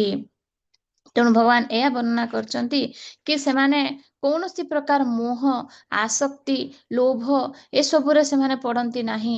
ସେମାନେ ସବୁ ଭିତରେ ଭଗବାନ ପରମାତ୍ମା ରୂପରେ ବିଦ୍ୟମାନ ଥିବାର ଦେଖି ସେମାନେ କଣ ନା ସବୁର ଆସକ୍ତିରୁ ନିଜକୁ ମୁକ୍ତି ରଖନ୍ତି। ତାପରେ ବର୍ଣ୍ଣନା କରିଛନ୍ତି ଭଗବାନ କି ଶରୀର ଆମର ସବୁଠାରୁ ବଡ ଶତ୍ରୁ କଣ ନା କାମ ଆଉ କ୍ରୋଧ, ଯାହାକି ଆମେ 3rd ଚାପ୍ଟରରେ ପଢିଥିଲେ। ଅର୍ଜୁନ ପଚାରିଲେ, ଅର୍ଜୁନ ଭଗବାନଙ୍କୁ ପ୍ରଶ୍ନ କଲେ କି ହେ ପ୍ରଭୁ, କାହିଁକି ମନୁଷ୍ୟ ଜାଣିକି ମଧ୍ୟ ଖରାପ କାମ କରିବାକୁ ଆଗାଏ। ସେତେବେଳେ ଭଗବାନ ଉତ୍ତର ଦେଲେ କି କାମ ଏଷ କ୍ରୋଧ ଏଷ ରଜଗୁଣ ସମୁଦ୍ଭବ ମହାସନ ମହାପାପ୍ମା ବିଦ୍ୟେହମ୍ ଇହ ବୈରିଣମ୍। ତେଣୁ ଭଗବାନ କହିଛନ୍ତି କି ଏଇ 2ଟି ଶତ୍ରୁ କାମ ଲଷ୍ଟ ବା ଡିଜାୟାର, କ୍ରୋଧ ବା ଏଙ୍ଗର, ଯାହାକି ଶରୀର ତ୍ୟାଗ କରିବା ପୂର୍ବରୁ ଯେଉଁ ବ୍ୟକ୍ତି ନିଜ ଭିତରେ ଥିବା 2ଟି ଶକ୍ତିଶାଳୀ ବେଗକୁ ସହନ କରିବାକୁ ସକ୍ଷମ ହୁଅନ୍ତି, ଅର୍ଥାତ୍ କାମର ବେଗ ଅର୍ଥାତ୍ ଇନ୍ଦ୍ରିୟ ତୃପ୍ତିର ପ୍ରବଳ ଇଚ୍ଛା ଏବଂ କ୍ରୋଧ, ଇଚ୍ଛା ପୂରଣ ନହେଲେ ଭିତରେ ସୃଷ୍ଟି ହେଉଥିବା କ୍ରୋଧ ବା ରାଗ, ଯିଏ ଏଇ 2ଟିର ବେଗ ଯେତେବେଳେ ଆସେ ତାହାକୁ ଯେତେବେଳେ ସେ ସହି ପାରନ୍ତି, ସେ ପ୍ରକାର ବ୍ୟକ୍ତି ହଉଛନ୍ତି ପ୍ରକୃତ ଯୋଗୀ ଏବଂ ସେ ହିଁ ଏ ପୃଥିବୀରେ ସୁଖୀ ଅଟନ୍ତି। ତେଣୁ ଏଇ ସବୁ ବେଗକୁ ଯିଏ ନିଜକୁ ନିୟନ୍ତ୍ରଣ କରିପାରନ୍ତି ସେ ହିଁ ବାସ୍ତବିକ ହଉଛନ୍ତି କଣ, ଯୋଗୀ। ଏବଂ ତାପରେ ଭଗବାନ ବର୍ଣ୍ଣନା କରିଛନ୍ତି କି ଅନ୍ତରଙ୍ଗ ସୁଖର ସନ୍ଧାନ କଣ କଣ। ତେଣୁ ଯେତେବେଳେ ଆମେ ବାହାରେ ସୁଖକୁ ଖୋଜିବା ଅର୍ଥାତ୍ ବାହାରୁ ଆମେ ସୁଖକୁ ପ୍ରାପ୍ତି କରିବା ପାଇଁ ଚାହିଁବା, ସେତେବେଳେ ନିଶ୍ଚିତ ଭାବରେ କେତେବେଳେ ଆମକୁ ଆମର ସେ ସୁଖଟା କଣ ହେଇଯିବ ନା ଚପଳ ସୁଖ ହେଇଯିବ। କିନ୍ତୁ ଯଦି ଆମେ ସେଇ ସୁଖକୁ ଆମେ ନିଜ ଭିତରେ ଖୋଜିବା ପାଇଁ ଚାହିଁବା, ଅର୍ଥାତ୍ ଆତ୍ମନ୍ମେବାତ୍ମନୋ ତୁଷ୍ଟ, ଅର୍ଥାତ୍ ଯେ ନିଜ ଠାରେ ସନ୍ତୁଷ୍ଟ ରହିବ, ସିଏ କେବେ ବାହାରୁ ହ୍ୟାପିନେସ୍ ଖୋଜିବ ନାହିଁ। ତେଣୁ ବାହ୍ୟ ଇନ୍ଦ୍ରିୟ ପ୍ରତି ସୁଖ ପ୍ରତି ଯୋଗୀର ଆକର୍ଷଣ ନଥାଏ। କାହିଁକି ନା ଏହି ଶ୍ଲୋକା ନମ୍ବର 22ରେ ବର୍ଣ୍ଣନା କରାହେଇଛି କି ଏହି ସଂସ୍ପର୍ଶଜା ଭୋଗା ଦୁଃଖ ಯೋನಯ ಏಬತೆ ಅದ್ಯಂತವಂತಹ ಕೌಂತೆಯ ନ ତେଷୁ ରମତେ ବୁଧ। ତେଣୁ ଭଗବାନ କଣ କହିଛନ୍ତି ନା ଯାହାର ସଂସ୍ପର୍ଶରେ ଆସିଲେ ଦୁଃଖ ହିଁ ମିଳିବ, ବୁଦ୍ଧିମାନ ବ୍ୟକ୍ତି ସେ ତାହାର ସଂସ୍ପର୍ଶରେ କେବେ ହେଲେ ଆସେ ନାହିଁ। ଜଡେନ୍ଦ୍ରିୟ ସଂସ୍ପର୍ଶରେ ଆସିଲେ ତୁମେ ଦୁଃଖ ହିଁ ପାଇବ। ଇନ୍ଦ୍ରିୟ ସୁଖ ହିଁ ଦୁଃଖର କାରଣ। ହେ କୁନ୍ତି ପୁତ୍ର, ସେଥିପାଇଁ ବୁଦ୍ଧିମାନ ବ୍ୟକ୍ତି ଏଥିରେ ଆନନ୍ଦିତ ହୁଅନ୍ତି ନାହିଁ। ତେଣୁ ଏହା ବର୍ଣ୍ଣନା କରାହେଇଛି କି ଇନ୍ଦ୍ରିୟ ସ୍ପର୍ଶରୁ ଜାତ ହେଉଥିବା ସୁଖ ପ୍ରକୃତରେ ଦୁଃଖର କାରଣ। ଯେମିତିକି ଆମେ ଓଲ୍ଡ ପିପିଟିରେ ଆମେ ଦେଖୁଥିଲେ କି ଯେଭଳି ଆମେ କଣ ଦେଖୁଥିଲେ କି ହରିଣର ନା ଯେମିତି ମାଛର ଉଦାହରଣ ଆମେ ନେବା କି ଯେତେବେଳେ ବଂଶୀ କଣ୍ଟାରେ ଯେତେବେଳେ ଆମେ ସେଇ ଥୋପ ଲଗେଇକି ଯେତେବେଳେ ଆମେ ପାଣିରେ ପକାଏ, ମାଛ ଯେତେବେଳେ ଖାଇବା ପାଇଁ ଅର୍ଥାତ୍ ସେ ଲୋଭ ଅର୍ଥାତ୍ ସେଇ ଇନ୍ଦ୍ରିୟକୁ ସାଟିସ୍ଫାଏ କରିବା ପାଇଁ ବା ଲୋଭ ପାଇଁ ଯେତେବେଳେ ସେ ଆସେ, ସେତେବେଳେ ସେ କଣ ହେଇଯାଏ ନା ସେଥିରେ ଧରା ପଡିଯାଏ ନା। ପୁଣି ହାତୀକୁ ଧରିବା ପାଇଁ ହେଲେ ସେମାନେ କଣ କରନ୍ତି ନା ଗୋଟେ ବଡ ପିଟ୍ ଖୋଳିକି ତା ଉପରେ କଣ କରନ୍ତି ନା ଘାସ ବିଛେଇ ଦିଅନ୍ତି, ଆଉ ତା ଏପଟ ସାଇଡରେ ଜଣେ ଫିମେଲ ଏଲିଫେଣ୍ଟକୁ ରଖି ଦିଅନ୍ତି। ତେଣୁ ହାତୀ କଣ କରେ ନା କାମ ଭୋଗ କରିବା ପାଇଁ ସିଏ କଣ କରେ ନା ସିଏ ଯେତେବେଳେ ଆସେ ସେ ପିଟରେ ପଡିଯାଏ। ଏବଂ ତାପରେ ଆହୁରି ଗୋଟେ ଆମେ ଉଦାହରଣ ଦେଖିଥିଲେ କି ଡିଅର, ଅର୍ଥାତ୍ ତାର ସିଂହଟା ବହୁତ ସୁନ୍ଦର କିନ୍ତୁ ତାର ସିଂହ ଯୋଗୁ ହିଁ ସେ ଧରା ପଡିଯାଏ। ତ ଏଇଭଳି ଭାବରେ କଣ ନା ଇନ୍ଦ୍ରିୟ ସ୍ପର୍ଶରୁ ଜାତ ହେଉଥିବା ସୁଖ ପ୍ରକୃତରେ ଦୁଃଖର କାରଣ ଅଟେ। କାହିଁକି ନା ଆଦ୍ୟନ୍ତବନ୍ତଃ କୌନ୍ତେୟ, ତାର ଥରେ ଷ୍ଟାର୍ଟିଂ ଅଛି ଆଉ ତାର ଏଣ୍ଡିଂ ମଧ୍ୟ ଅଛି। ତେଣୁ ନ ତେଷୁ ରମତେ ବୁଧ, ତେଣୁ ବାସ୍ତବିକ ଯୋଉମାନେ ବୁଧ ଅର୍ଥାତ୍ ଜ୍ଞାନୀ, ସେମାନେ ଏଥିରେ ରମଣ କରନ୍ତି ନାହିଁ, ସେମାନେ ସେଥିରେ ଆନନ୍ଦିତ ହୁଅନ୍ତି ନାହିଁ। ଅର୍ଥାତ୍ ସେନ୍ସ ଏଞ୍ଜୟମେଣ୍ଟ, ହଁ ଏବେ ମନେକର ମୋ ପାଖରେ ଗୋଟେ ନୂଆ ଗାଡି ଆସିଛି, ତେଣୁ କଣ ନା କିଛି ଦିନ ପାଇଁ ମତେ ଆନନ୍ଦ, ବଟ୍ ଗୋଟେ ଦିନ ସେ ଗାଡି ପୁରୁଣା ହେଇଯିବ ନା। ତେଣୁ ଏହା ନୁହେଁ କି ସବୁଦିନ ପାଇଁ ସେ ଏଭର ଲାଷ୍ଟିଂ ନୂଆ ହେଇକି ରହିବ ନା। ତ ଠିକ ସେଇଭଳି ଭାବରେ ପ୍ରତ୍ୟେକ ଇନ୍ଦ୍ରିୟ ସ୍ପର୍ଶରୁ ଜାତ ହଉଥିବା ସୁଖ, ସେଟା କଣ ନା ତାର ଆନନ୍ଦ ଅଛି ଏବଂ ତାର ଶେଷ ମଧ୍ୟ ଅଛି। ତେଣୁ ସେଥିରେ ଅତ୍ୟଧିକ ଖୁସି ହବା ଉଚିତ ନୁହଁ। ତେଣୁ ବାସ୍ତବିକ ଯୋଉମାନେ ଜ୍ଞାନୀ ବା ଯୋଉମାନେ ବୁଦ୍ଧିମାନ, ସେମାନେ ସେଥିରେ ଆନନ୍ଦ ନବାକୁ ଚାହାନ୍ତି ନାହିଁ। ଏବଂ ଲାଷ୍ଟ ଶ୍ଲୋକରେ ବର୍ଣ୍ଣନା କରାହେଇଛି କି ତେଣୁ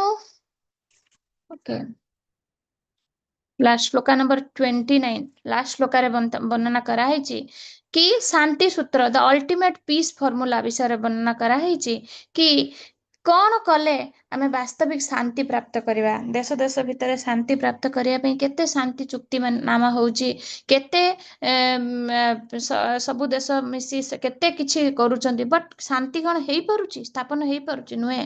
ଆହୁରି ଦିନକୁ ଦିନ ଭାୟୋଲେନ୍ସ, ହିଂସା ସବୁ ବଢି ଚାଲିଛି। କାହିଁକି ନା ଯେତେବେଳେ ନିଜକୁ ଡୁଅର ବୋଲି ଭାବୁଛେ, ଆମେ କର୍ତ୍ତା ବୋଲି ଭାବୁଛେ, ଆଇ ଏମ୍ ଦ ଏଞ୍ଜୟର ବୋଲି ଭାବୁଛେ, ମୁଁ ସର୍ବଶ୍ରେଷ୍ଠ ବୋଲି ଭାବୁଛେ, ମୁଁ ହଉଛି ଶକ୍ତିଶାଳୀ ବୋଲି ଭାବୁଛେ, ଗୋଟେ ଦେଶ ଯେତେବେଳେ ନିଜକୁ ଅଧିକ ଶକ୍ତିଶାଳୀ ବୋଲି ଭାବୁଛି ଏବଂ ସେ ଅନ୍ୟ ଉପରେ ନିଜର ପ୍ରାଭୁତ୍ୟ ବିସ୍ତାର କରିବା ଚାହୁଁଛି, କାହିଁକି ନା ସିଏ ଭାବୁଛି I am the doer, I am the enjoyer, ଏବଂ ମୁଁ ଯେହେତୁ ଡୁଅର, ତେଣୁ ମୁଁ ଅନ୍ୟ ସମସ୍ତଙ୍କୁ କଣ କରିବି ନା ଶାସନ, ମୋ ଠାରୁ ଯୋଉମାନେ କମ ଶକ୍ତିଶାଳୀ ତାଙ୍କ ଉପରେ ମୁଁ ପ୍ରାଭୁତ୍ୟ ବିସ୍ତାର କରିବି।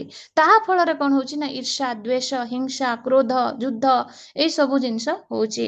କିନ୍ତୁ ଯେତେବେଳେ ଆମେ ଜାଣିଯିବା କି ଆମ ସମସ୍ତଙ୍କର ପରମ ପିତା ହଉଛନ୍ତି ଜଣେ, ଏବଂ ସେତେବେଳେ କଣ ନା ଆମ ଭିତରେ ନା କାଷ୍ଟ, ନା ଗ୍ରିଡ, ନା ରିଲିଜିଅନ, କୌଣସି ଦୃଷ୍ଟିକୋଣରୁ ଆମ ଭିତରେ କଣ ରହିବ ନାହିଁ, ଈର୍ଷା ରହିବ ନାହିଁ।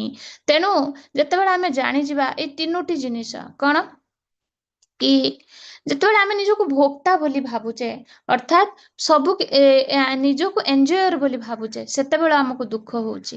ତେଣୁ ଯେତେବେଳେ ଆମେ ଜାଣିଯିବା ଆମେ ଭୋକ୍ତା ନୁହଁ, ଆମେ ହଉଛି ଭୁକ୍ତ ଅର୍ଥାତ୍ we are the ଆମେ ହଉଛି ଭଗବାନଙ୍କ ହାତରେ ଗୋଟେ ଜଣେ ଜଣେ ଇନଷ୍ଟ୍ରୁମେଣ୍ଟ। ତେଣୁ ଆମେ ଯେତେବେଳେ ଏଇଆ ବୁଝିଯିବା କି ସମସ୍ତଙ୍କର ପରମ ପିତା ହଉଛନ୍ତି ଜଣେ, ତେଣୁ କଣ ତିନୋଟି ଜିନିଷ ନା ଭୋକ୍ତାରମ୍ ଯଜ୍ଞ ତପସାଂ ସର୍ବଲୋକ ମହେଶ୍ୱରମ୍ ସୁହୃଦଂ ସର୍ବଭୂତାନାଂ ଜ୍ଞାତ୍ୱା ମାಂ ଶାନ୍ତିମିଚ୍ଛତି। ତେଣୁ ପରମ ଶାନ୍ତିର ତିନୋଟି କଥା କଣ ନା ଭୋକ୍ତା ହଉଛନ୍ତି ଭଗବାନ, ଆମେ ଭୋକ୍ତା ନୁହଁ। ତେଣୁ ଭଗବାନ ହିଁ ସମସ୍ତ ଯଜ୍ଞର ଭୋକ୍ତା। କାରଣ ବିଷ୍ଣୁ ଯଜ୍ଞାର୍ଥାତ୍ କର୍ମଣ ଅନ୍ୟତ୍ର ଲୋକୟଂ କର୍ମ ବନ୍ଧନ। ତାହେଲେ ଆମେ ଯଦି ଭୋକ୍ତା ହେଇଥାନ୍ତା ଆମକୁ ତାହେଲେ କର୍ମର ବନ୍ଧନ କାହିଁକି ଲାଗୁ ହେଇଥାନ୍ତା? ଆମେ ଭୋକ୍ତା ନୁହଁ, ଯଜ୍ଞ ପୁରୁଷ ହଉଛନ୍ତି ବିଷ୍ଣୁ ବା ଭଗବାନ। ତେଣୁ ଭଗବାନ ହିଁ ସମସ୍ତ ଯଜ୍ଞର ଭୋକ୍ତା ଏବଂ ସମସ୍ତ ତପସ୍ୟାର ଚୂଡ଼ାନ୍ତ ଫଳ ଭୋଗୀ। ତେଣୁ ସିଏ ହଉଛନ୍ତି ଭୋକ୍ତା ଏବଂ ସର୍ବଲୋକ ମହେଶ୍ୱରମ୍। ତେଣୁ ଭଗବାନ ହଉଛନ୍ତି ସବୁ ଲୋକର ମହେଶ୍ୱର, ସେ ସବୁ ଦେବତା ମାନଙ୍କର ପରମେଶ୍ୱର। ସିଏ ହଉଛନ୍ତି କଣ ନା ସର୍ବ କାରଣର କାରଣ। ଯେମିତିକି ବ୍ରହ୍ମ ସଂହିତାରେ ବର୍ଣ୍ଣନା କରାଯାଇଛି କି ଈଶ୍ୱର ପରମ କୃଷ୍ଣ ସଚ୍ଚିଦାନନ୍ଦ ବିଗ୍ରହ ଅନାଦିରାଦିର୍ ଗୋବିନ୍ଦ ସର୍ବ କାରଣ କାରଣମ୍। ସେ ହଉଛନ୍ତି ମହେଶ୍ୱର ଏବଂ ସୁହୃଦ୍ ସର୍ବଭୂତାନାମ୍ ଅର୍ଥାତ୍ ସମସ୍ତ ଜୀବଙ୍କର ପରମ ମିତ୍ର ଏବଂ ଶୁଭଚିନ୍ତକ। ଯେତେବେଳେ ଏଇ ତିନୋଟି ଜ୍ଞାନ ଆମ ଭିତରେ ଆସିଯିବ କି ଭଗବାନ ହଉଛନ୍ତି ସମସ୍ତ କର୍ମର ଭୋକ୍ତା ଏବଂ ଭଗବାନ ହଉଛନ୍ତି ମହେଶ୍ୱର, ତିନ ଲୋକର ମହେଶ୍ୱର ଏବଂ ସୁହୃଦ୍ ସର୍ବଭୂତାନାମ୍ ଅର୍ଥାତ୍ ଆମର ଯଦି ସବୁଠାରୁ କେହି ଅତି ପ୍ରିୟ ଅତି ମଙ୍ଗଳ ଆକାଂକ୍ଷୀ ହିତୈଷୀ ବନ୍ଧୁ ଥାଆନ୍ତି ସିଏ ହଉଛନ୍ତି ଭଗବାନ।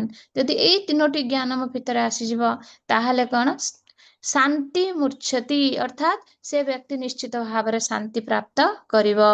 ତେଣୁ ବାସ୍ତବିକ ଶାନ୍ତି ପ୍ରାପ୍ତିର ଏହା ହଉଛି ଏକ ସରଳ ସୂତ୍ର। ଶିଲା ପ୍ରଭୁପାଦ ଲେଖିଛନ୍ତି ଏହା ହଉଛି କି ପିସ୍ ଫର୍ମୁଲା ଅର୍ଥାତ୍ ତିନୋଟି ଜିନିଷ ନା ଭଗବାନ ହଉଛନ୍ତି ଭୋକ୍ତା, ସବୁ ଲୋକର ସେ ହଉଛନ୍ତି ମହେଶ୍ୱର ଏବଂ ଆମର ହିତୈଷୀ ବନ୍ଧୁ।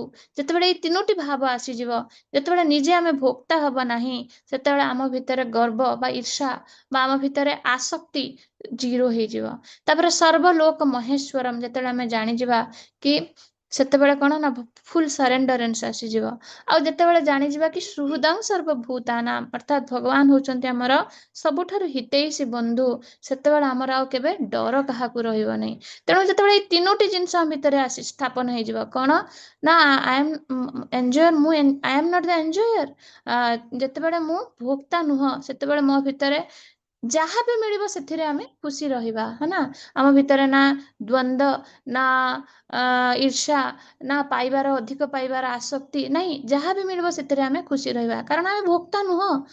ସେକେଣ୍ଡ ଥିଙ୍ଗ ସର୍ବଲୋକ ମହେଶ୍ୱରମ୍, ଯେତେବେଳେ ଭଗବାନଙ୍କୁ ସର୍ବଲୋକ ମହେଶ୍ୱର ଜାଣିଯିବା ସେତେବେଳେ କଣ ଫୁଲ୍ ସରେଣ୍ଡରେନ୍ସ ଆସିଯିବ ଆମ ଭିତରେ। କାହିଁକି ନା ଯାହା ବି କିଛି ଭଗବାନଙ୍କ କୃପାରେ ଏବଂ ସୁହୃଦଂ ସର୍ବଭୂତାନାଂ ଯଦି ଭଗବାନ ଆମର ବନ୍ଧୁ ବୋଲି ଆମେ ସବୁଠାରୁ ହିତୈଷୀ ବନ୍ଧୁ ବୋଲି ଆମେ ବୁଝିଯିବା ତାହେଲେ ଆମର ଆଉ କାହାକୁ ଡର ରହିବ ନାହିଁ है ना।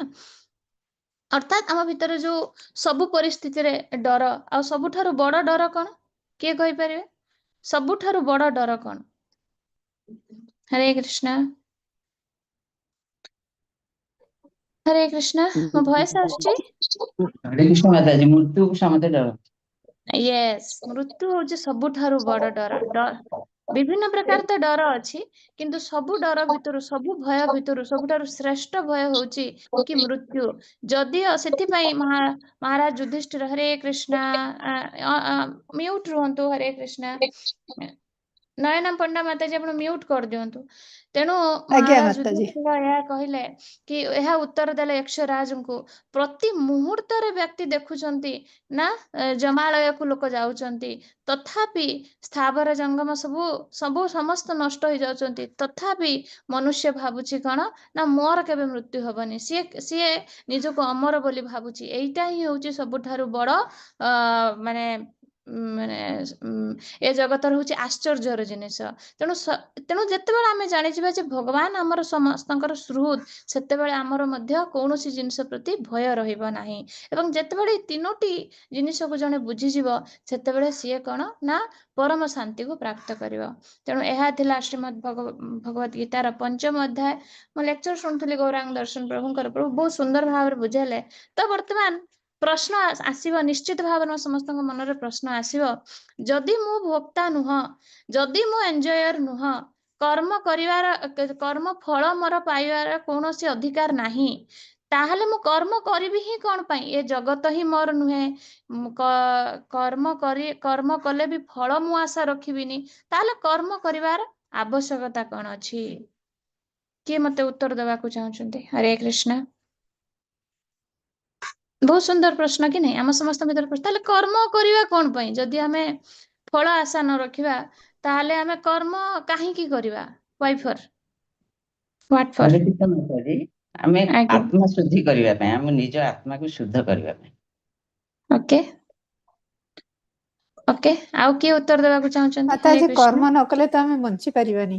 ଆମକୁ ତ ଭଗବାନ ପଠେଇଛନ୍ତି କର୍ମ କରିବା ପାଇଁ, ଭଗବାନଙ୍କୁ ଠିକ, ସାଙ୍ଗରେ ରଖି। କର୍ମ କରିବା ପାଇଁ ତ ଭଗବାନ ପଠେଇଛନ୍ତି, କିନ୍ତୁ ଆମର ତ ନା ଏ ଜଗତ ବି ଆମର ନା, କିଛି ତ ଆମର ନୁହଁ। ତାହେଲେ ଏଠି କେମିତି ଆମେ କର୍ମ କରିବାର ସ୍ପୃହା କୋଉଠୁ ପାଇବା ମାତାଜୀ? ମାତାଜୀ, ଆମର ପ୍ରାରବ୍ଧ ଅନୁସାରେ ଆମକୁ ଯାହା ବି ମିଳିଛି, ଆମେ ସେଇ କର୍ମ ହିଁ କରିବାକୁ ପଡିବ ଆମକୁ, ଯୋଉଟା ଓକେ କି ଭଗବାନ ଆମକୁ ଅର୍ପଣ କରିଛନ୍ତି, ଓକେ, ହରେ ଭଗବାନଙ୍କୁ କୃଷ୍ଣ। ସାଙ୍ଗରେ ନେଇକି। ହରେ କୃଷ୍ଣ ମାତାଜୀ। ଠିକ ଅଛି, ଓକେ ନା, ଓକେ, ବହୁତ ସୁନ୍ଦର। ଆଉ କିଏ ଉତ୍ତର ଦେବାକୁ ଆମକୁ ଚାହୁଁଛନ୍ତି? କର୍ତ୍ତବ୍ୟ କର୍ମ କରିବାକୁ ପଡିବ। ଶରୀର ଓକେ ରକ୍ଷା ପାଇଁ କର୍ତ୍ତବ୍ୟ କର୍ମ କରିବାକୁ ପଡିବ, ଶରୀର ରକ୍ଷା କରିବାକୁ।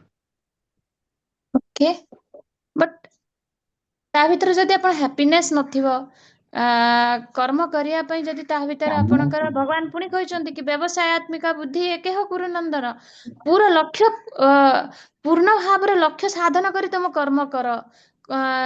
କର୍ମ କରିବାରେ କେବେ ଚୁକି ହବା ଉଚିତ ନୁହଁ। ତାହେଲେ କେମିତି ସେଇ ପୋଟେନ୍ସିଆଲ ଆମେ କେମିତି ପାଇବା ତାହେଲେ? ମାତାଜୀ, ସେଇଟା ଆମେ ଭଗବାନଙ୍କୁ ସାଥିରେ ନେଇକି, ଭଗବାନଙ୍କୁ ଅର୍ପଣ କରିକିରି ଆମେ ଯଦି କିଛି କର୍ମ କରିବା, ତାହେଲେ ସେଟାକୁ ଆମକୁ ଆନନ୍ଦ ମିଳିବ। ୟେସ୍, ବହୁତ ସୁନ୍ଦର, ସମସ୍ତେ ବହୁତ ସୁନ୍ଦର ଉତ୍ତର ଦେଇଛନ୍ତି। ମୁଁ ବି ମଧ୍ୟ ଏମିତି ହିଁ ଭାବୁଛି, ଏଇଭଳିଆ ହିଁ ଉତ୍ତର ଦେବାକୁ ଯାଉଛି। ଆକ୍ଚୁଆଲି ଗୌରାଙ୍ଗ ଦର୍ଶନ ପ୍ରଭୁ ଯାହା କହିଲେ, ମୁଁ ତାର ପ୍ରଭୁଙ୍କ ଆନାଲୋଜିରୁ ମୁଁ ଆପଣମାନଙ୍କୁ କହିବାକୁ ଚାହୁଁଛି। ପ୍ରଭୁ ବହୁତ ସୁନ୍ଦର ଗୋଟେ ଏକ୍ସାମ୍ପଲ ଦେଲେ। ମନେକର ଆପଣ କୌଣସି ଗୋଟେ ସ୍ଥାନକୁ ଯିବେ, ଓକେ, ତ ସେଥିପାଇଁ ଆପଣଙ୍କୁ 30 ମିନିଟ୍ସ କି 1 ଆୱାର ଆପଣଙ୍କୁ ବସ୍ ଷ୍ଟପ୍ରେ, या फिर रेलवे प्लेटफॉर्म में, या फिर एयरपोर्ट रे आपको वेट करिया पड़िबो, है ना। एवं ट्रेन टा मनकर 12 आवर्स रे जाके से डेस्टिनेशन रे पहुंचबो, आपनको सेती समय ट्रेन रे बसिया को पड़िबो। तो प्लेटफॉर्म रे वेट, जदियो प्लेटफॉर्म टा आपनकर नुह, किंतु प्लेटफॉर्म मेंटेन अछि, चेयर अछि, सब किछि आपनको सेती वेट करिया को पड़िबो। ता नहले आपण ट्रेन धरी पारिबे नाही। एवं ट्रेन ने आपनको आपनको डेस्टिनेशन पर्यंत 12 घंटा बितेई कि आपनको डेस्टिनेशन रे पहुंचिया पई पड़िबो। You can not escape. तेणु जेते बेले आपण प्लेटफॉर्म रे अछंती, आपनकर ड्यूटी होची प्लेटफॉर्म रो जो आपण प्लेटफॉर्म रे वेट करिवे, एवं ता सहित प्लेटफॉर्म को मध्य नीट रखिवे, तार जो रूल्स अछि मानिवे, सब किछि करिवे। एवं ट्रेन ने जेते बेले आपण ट्रैवल करूचंती, तार रूल्स मानिवे, एवं तार जहाँ किछि सब अछि मेंटेनेंस सब करिवे, तापर जे कि आपण डेस्टिनेशन रे पहुंची पारिवे, है ना। तो ठीक सेही भली भाबरे जेते बेले आपण ए जगत रे अछंती, इट्स लाइक प्लेटफॉर्म, आपण ए प्लेटफॉर्म रे अछंती, एवं ए शरीर होची लाइक ट्रेन। ए शरीर रे तमे निज गंतव्य स्थल को जीवा पई तमे कर्म करूच। तेणु तुमको तुम कर्म, एक तो तुम आपनको प्रॉपर टिकट करिया को पड़िबो प्रॉपर डेस्टिनेशन रे पहुंचिया पई। ठीक से भली ए शरीर को प्रॉपर काम रे आपनको लगिया को पड़िबो उपयुक्त डेस्टिनेशन रे पहुंचिया पई। तेणु कर्म किभଳି करिया दरकार से ज्ञान भगवान को प्रदान कले। एवं ता सहित जेतिकी समय आमे प्लेटफॉर्म रे आ ट्रेन ने बा ई शरीर रे बा ई जगत रे हमको जेतिकी समय हमको आसीचे, ଜନ୍ମ ଠାରୁ ମୃତ୍ୟୁ ପର୍ଯ୍ୟନ୍ତ ସେଇ ସମୟ ଭିତରେ ଆମକୁ ଯାହା ପ୍ରେସ୍କ୍ରାଇବ୍ଡ ଡ୍ୟୁଟି ଦିଆହେଇଛି ତାହା ଆମକୁ କରିବାକୁ ପଡ଼ିବ। ତାହାକୁ ଆମେ କେବେ ଏସ୍କେପ୍ ହେଇପାରିବା ନାହିଁ। ବୁଝି ହଉଛି କି ନାହିଁ? ତେଣୁ ସେ କର୍ମଟା ପୁଣି ଯେମିତି ବନ୍ଧନର କାରଣ ନ ବନିଯାଏ ଏବଂ ପୁଣି ଆମକୁ ସେ ଟ୍ରେନରେ ବ୍ୟାକ୍ କରିକି ନ ଆସିବାକୁ ପଡ଼େ, ସେଥିପାଇଁ ସେଇ କର୍ମଟାକୁ କିଭଳି ସଜାଡ଼ିକି କରିବା ତାହା ହିଁ ହେଉଛି କର୍ମଯୋଗ। ତ ପ୍ରଭୁ ଲେକ୍ଚର ଶୁଣୁଥିଲେ 5th ଚାପ୍ଟର, ତ ଲାଷ୍ଟ ପ୍ରଭୁ ବହୁତ ସୁନ୍ଦର ଭାବରେ ବୁଝେଇଲେ।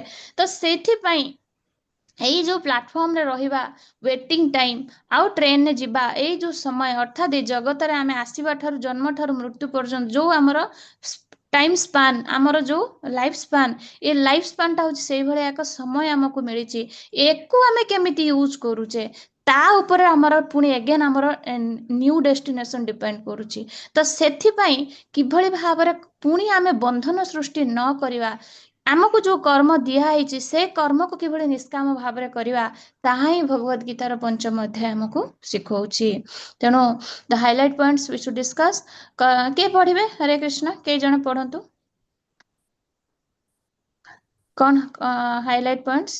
କେହି ଜଣେ? ହରେ କୃଷ୍ଣ। ହରେ କୃଷ୍ଣ ମାତାଜୀ। କର୍ମ ଆଜ୍ଞା। ତ୍ୟାଗ ନ କରି, ଏଇଆକୁ ତ ହୁଁ। କର୍ମ ତ୍ୟାଗ ନ କରି କର୍ମର ଫଳ ପ୍ରତି ଥିବା ଆସକ୍ତିକୁ ତ୍ୟାଗ କରନ୍ତୁ। ସେକେଣ୍ଡ ହଉଛି ପଦ୍ମପତ୍ର ପରି ସଂସାରରେ ରହି ସୁଦ୍ଧା ପାପ ଓ ଆସକ୍ତିରୁ ଦୂରରେ ରୁହନ୍ତୁ। 3 ହେଲା ଆଜ୍ଞା। ସମସ୍ତ ପ୍ରାଣୀଙ୍କ ଭିତରେ ଏକା ପରମାତ୍ମାକୁ ଦର୍ଶନ କରି ସମଦୃଷ୍ଟି ରଖନ୍ତୁ। 4 ନିଜ କର୍ମକୁ ଆତ୍ମଶୁଦ୍ଧି ଏବଂ ଭଗବାନଙ୍କ ସେବା ପାଇଁ ଉତ୍ସର୍ଗ କରନ୍ତୁ। ହରେ କୃଷ୍ଣ, ଏଇଟା ହଉଛି ମେନ୍ ପଏଣ୍ଟ। ଆଜ୍ଞା। କାମ ଏବଂ କ୍ରୋଧର ବେଗକୁ ନିୟନ୍ତ୍ରଣ କରି ନିଜ ଭିତରେ ଶାନ୍ତି ଖୋଜନ୍ତୁ। ଆଜ୍ଞା। ଭଗବାନଙ୍କ ସେବା ପାଇଁ ଉତ୍ସର୍ଗୀକୃତ କର୍ମ ହିଁ ଶ୍ରେଷ୍ଠ କର୍ମ। ଆଜ୍ଞା।